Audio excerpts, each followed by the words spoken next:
example, a project manager, what level of expertise do you have? Next one is capabilities. You're a project manager, where you want to go with your career in 5 to 10 years. And last but not least, you are a project manager, what type of leadership do you demonstrate and how will you grow in your leadership competencies? In order to demonstrate that leadership, we will use the IBM competencies, and in the IBM competencies, they are completely based on the IBM values. So all of the assessment technology which we are using about leadership assessment, which we are using also for testing our professional capability, always we will go on with testing as well and getting feedback, 360 feedback on the behavior, and from the behavior we will link that to the values. So that is all linked. We test and very much look at skills and knowledge. What skills do you have? What knowledge do you have? We are also going to, in performance feedback, in development learning plans, we will look at how do you behave, what is that behavior in line with the values, and where can we help you to increase that. So that's the... And last but not least, and I will stop then after this, so I'm within the time, we know that we have a number of people, 420,000 at this moment.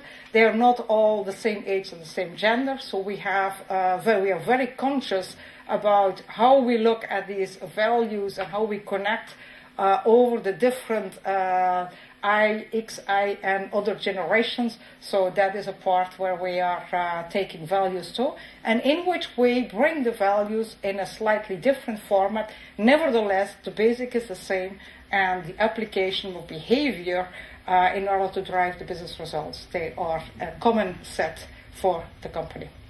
I very much thank you for your attention. I hope you got a little bit of my passion about the values. They're really part of our DNA, and I can testify they do drive business results, and they have a fundamental impact on how we work and how we team, how we are living the values, but also how we are driving the business in the world. Thank you very much.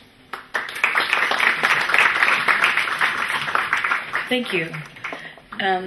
So I definitely have questions, but I think it's much more interesting to leave the questions to the floor immediately. And I don't know, how much time do we have? 5 minutes. So does anybody have a question? Yes. I'm not sure whether it's burning, but I have a question. I wanted to ask the first presenter. It seems to me that you talk about two opposed characters, and I was wondering all the time, where is the continuum? Is it not a continuum between these totally self-centered and totally... where is the word? The self-enhancing character, and how can you have an organization where the mixed, the people that are not the extremes thrive?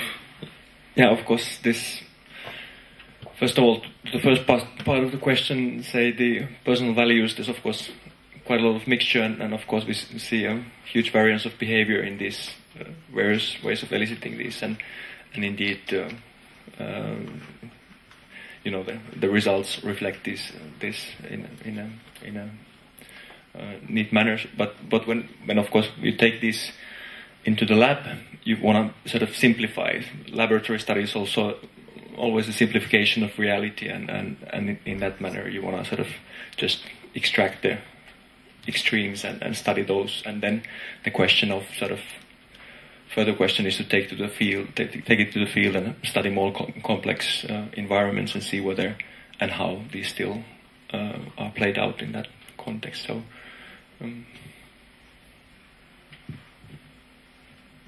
any other questions?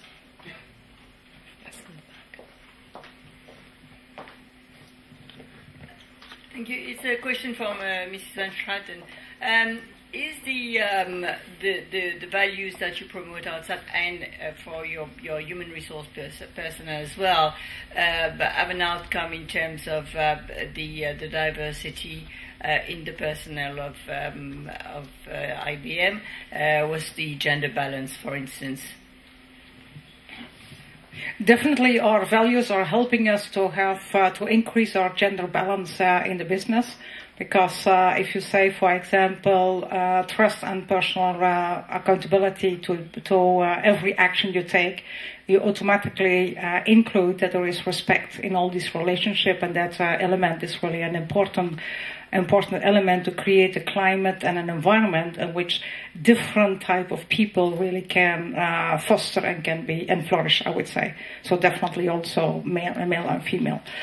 If you ask me the statistics, at this moment in time, we have approximately, depending on which country and which environment you take, between 25 and 50% of our employees are female. If you go to Turkey, it's more than 50%. So you would not. You can see it very differently. If you go to Netherlands, it's less than 50% because in Netherlands, female participation in the business is much lower than in some other countries. In Germany, it's also lower. It's high in France and it's very high in Spain and Italy. So there is a very different correlation. Where we also we measure and we are very attentive to is not only to have the number of female employees, but we also look at the female participation in the leadership positions. And for every nomination of a new leadership position, it is mandatory to search for a female candidate. Sometimes it is really easy. And it is obvious in 80% of the cases. In 20%, when it is not, there is not a female candidate, which is normally through the systems and through the different management practices popping up. We do an additional effort, and it's really mandatory to at least find one. Okay. Thank you for the question. Do we have time for another question? One more question. When we apply the characteristics we heard yesterday of a social enterprise, and there was some discussion about what is a social enterprise, I would like to ask, when we apply those, is IBM a social enterprise or not? I was not here yesterday, so I don't know what characteristics you really have defined. From my perspective, I would say, and I am going to give you my characteristics and my instinct on this subject, so take it personal, and I'm open for any discussion. We are definitely, first and foremost, an enterprise, which means that we have stakeholders, we have shareholders, we have employees, and we make a balance to make sure that all these stakeholders have a reasonable fair share of the pie. And that reasonable fair share of the pie is managed and is driven by economic laws. There is no way out. So that's the way we operate. In addition to that, given through our values and the way we work, and also we are a little bit in a favorable position that we are coming out from a technology side, we have a large development, we can contribute to technological development, and we can contribute to make the world better. And in most of the projects which we are running, there is an element of making the world better. For example, I can give an example. Yesterday, I coached a number of people in IBM.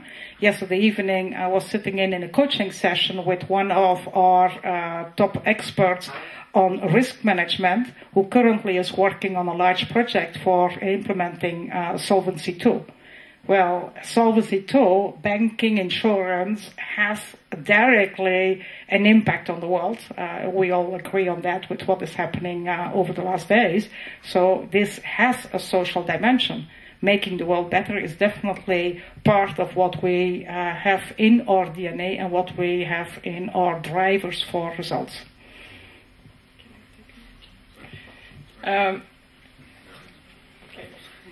Next up. I just wanted to establish the criteria, SELUSI criteria of a social enterprise, but maybe we can do it over a break.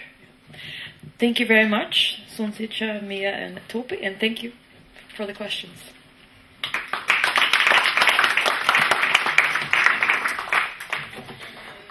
Thank you all. We're going to move on to the next panel, and we have to show our flexibility here, because we have a keynote from somebody from the cabinet of the Commissioner of Research, Innovation and Science, European Commissioner, that is. And there the timing is very strict, so we're going to start the next panel right now. We'll have to cut it at 11 so that we can then do the keynote, which is foreseen at 11. And then after that we will continue with the panel and have the coffee break such a bit longer. So please bear with us, and thank you for your flexibility. So without further ado, I would like to invite the next panel to take a seat on the stage. So please, if the other Mia and Emma, the floor is yours.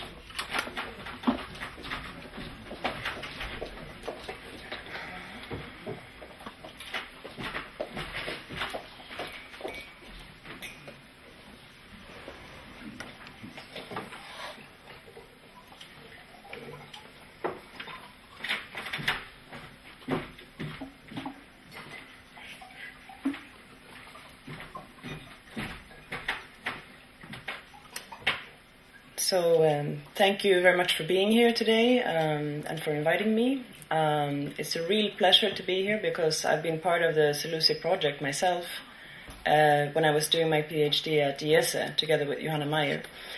And I started working as the research director of EVPA, the European Venture Philanthropy Association, just around a year and a half ago. And then I had to step out of the project. But I'm very happy to see the results and that so much has been done. I will just introduce the session. The session is about ethical banking and financing social enterprise. And we had originally 3 speakers. Ute Stefan, who will be talking about lessons from Europe's largest ethical bank, a case study. We have Marike, who I don't think needs another introduction, but she will talk today about the insights drawn from the SELUSI database on this topic of financing social enterprise. We also have Olivier Marquet, who's the managing director of Triodos Bank in Belgium, who will talk about Triodos' experiences of financially supporting social enterprises. And we have a 4th edition, and I'm actually sorry because I don't have your...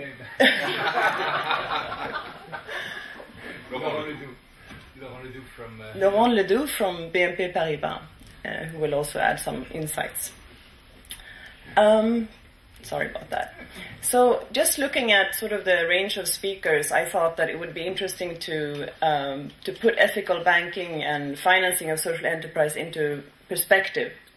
So I just thought I would introduce something that is like a spectrum of investment in social enterprise. So Ute yesterday presented a sort of a similar slide where you look at, on one side, charities or non-profit organizations that are completely dependent on grant funding and do not really have any capacity to generate revenues. And on the at the other end of the spectrum, you have more sort of traditional mainstream businesses. And if you look at this spectrum, then there's a lot of action going on in between those 2 extremes. A lot of new types and new forms of organizations that are emerging. And really the SELUSI project is about the middle space. It's about these organizations that are generating some sort of revenue, but really have a social mission as their primary objective. So if you're an investor and you look at this space, you can sort of start thinking about new strategies also to address the needs of those organizations in the middle. Because actually, if you look at what's been going on in the social investment industry in the past few years, foundations would usually be the ones that would provide grants to the pure non-profits. And actually with their endowment capital, they would be investing their money in at the other end of the spectrum, generating a financial return on those investments and not so much as a social return. So obviously, if you